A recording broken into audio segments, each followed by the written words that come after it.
It felt like the Wizard of Oz on acid. Oh, here we go. Here comes the musical moment. In fact, I think I need to sue Universal for stealing my idea.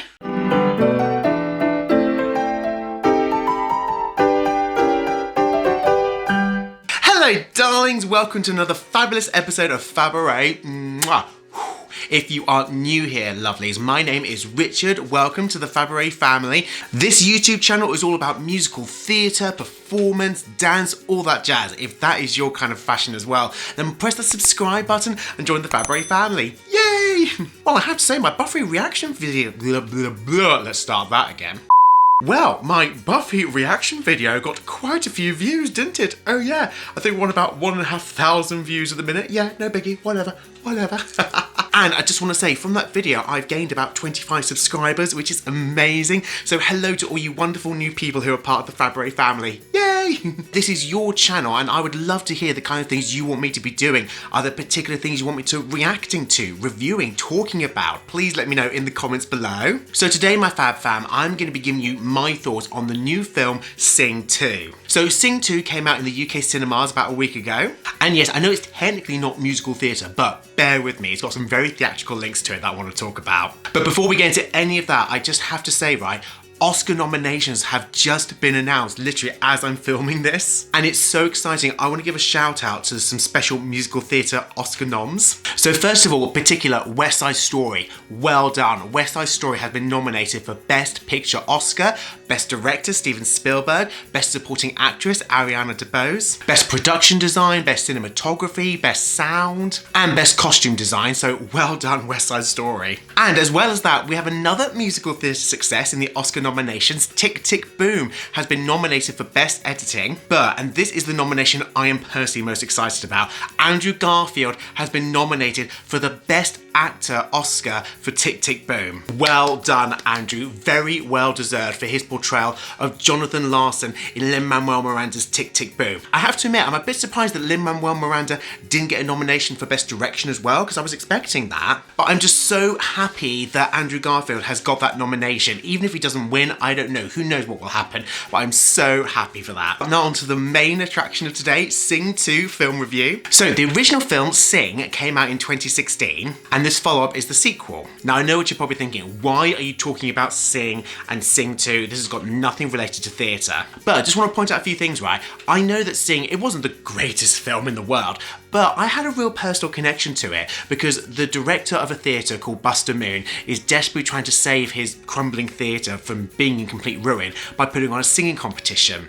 And you could tell throughout the whole film how much Buster Moon's passion for theatre and performance really comes from his family and how much love he has for the arts. And honestly, I connected to the film quite a lot because of that. For me, the best scenes in the original film are the audition scenes and the final music performances, because you just get such a fantastic essence of music love from all these different animals. And actually it was quite clever how they linked different animals to certain different songs. It was a bit bizarre and surreal in some ways. I wish I could play some clips from the film or some of the music, but my goodness, it's owned by Universal. I'd be muted straight away for that. Now there were some big names that were in the first film that returned for film number 2. So we've got Matthew McConaughey, Reese Witherspoon, Scarlett Johansson, Jennifer Saunders, Tara Egerton, Tori Kelly, and in this film, one of the best music writers of all time in my opinion, Bono from U2 makes an appearance as Clay Calloway, an aging rock star.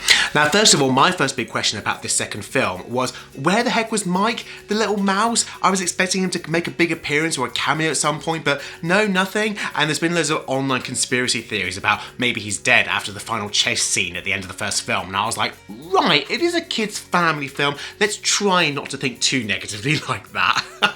So the second film basically picks up straight after the events of the first film, where Buster Moon and all these animals that were performing in his concert to save his theatre, they put on a show in Red Shore City, which feels like the equivalent of like Las Vegas or Hollywood, a big entertainment capital, to try and take their theatrical endeavours to the next level. Now, it's without a doubt, the second film is so much more theatrical in its madness compared to the first film. Now, as soon as we open up with this second film, right, we are straight into a bonkers musical rendition of Alice in Wonderland. And the colour, the animation was spectacular.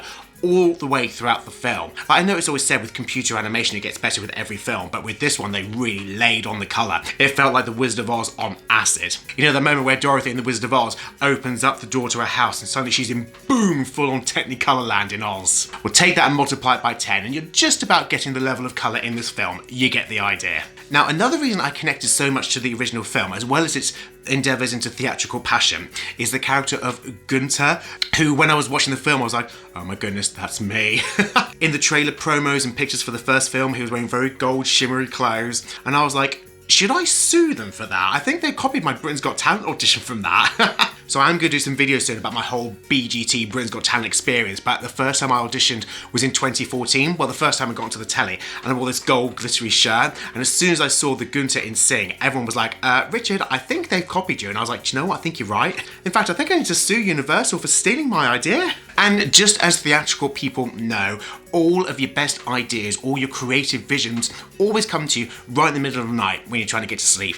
And Buster Moon, right in the middle of this film, has that same inspirational moment. So for any thespian performer in show business, I think you can really relate to that character, and that is why I enjoy these films. So the gang from the first film go to this Red Shore city, and they audition at Crystal Entertainment for Mr. Crystal, the big manager. And as he's auditioning acts, he's got a red buzzer in front of him, and I was like, oh my goodness, they've copied that idea from the Got Talent franchise as well. So they convinced Mr. Crystal to let them create this sci-fi musical called Out of This World. As soon as I heard that, I was like, oh, here we go, here comes the musical moment. So like with the first film, I say the final performances of each film are definitely the highlight. There was a lot of bonkers story in the lead up to it, and to be honest, some parts of this second film, that story in the middle, it was all so crazy and there were so many characters going on, I found it really hard to keep up with everything, and they could have easily got rid of a few storylines. I don't know if this is a little trick that they did, they thought anyone would notice, I don't know, but there is a scene where they bring this rented car back to a rent place and it's completely destroyed from some of the fun antics they have in a previous scene, which I'm not going to talk about, I'm not going to ruin for you,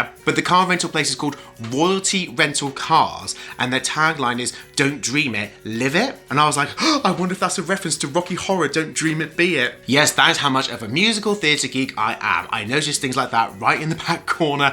Oh, and another great bit I realised, as they're journeying into the big Red Shore city at the start, you actually see these big billboards and video advertisements of people who I think were actually people who auditioned for Buster Moon in the first film and didn't get like into the final singers. And actually that was a nice little subtle message of like, hey, just because you didn't make it that one time in that first audition, don't give up on your dreams, and you never know where you could be in a few years' time. So they go through lots of drama and antics, and they get to the end and they put this big musical on called Out of This World, and it's a visual spectacular, and actually the theatre they do it in, which is called the Crystal Towers Theatre, I think it was actually a stunning animation of a theatre, and I was just looking at it thinking, oh my goodness, I want to be in that theatre, not even just performing in it, just sitting in the audience. It looked spectacular. And the character of Clay Calloway, who's voiced by Bono, his character actually had quite a lot of heart and depth to him, and I wish they'd focused on his character a bit more and his emotional history. That for me would have made the film so much better. I mean, of course, I was not expecting Shakespeare, I was not expecting something as iconic as The Lion King,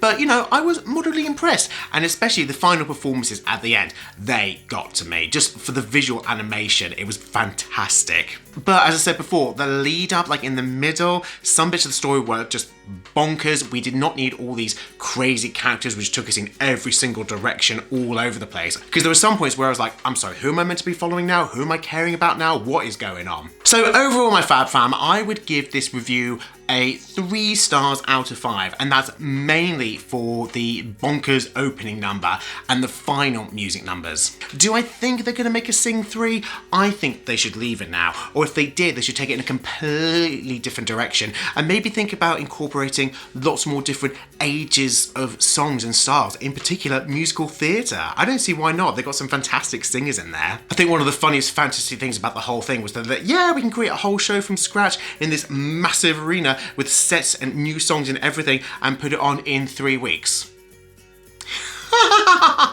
They clearly don't know anything about theatre. So yeah, overall, if you want a fun night out, go and watch this, but don't expect any overwhelming story or anything like that. Apart from the Clay Calloway moments, those were actually quite yeah, they were quite special actually. It just would have been nice to see more of that within all the madness so you could really appreciate it more. Well, my fam, that is it for me this week. Thank you so much for watching. I'll be back next Theatre Thursday with another vlog. And as I said, my lovely, this is your channel. You are the Fabaret family. What do you want to see? Comment below with any thoughts or ideas. I'd love to hear from you. Bye for now. Mwah.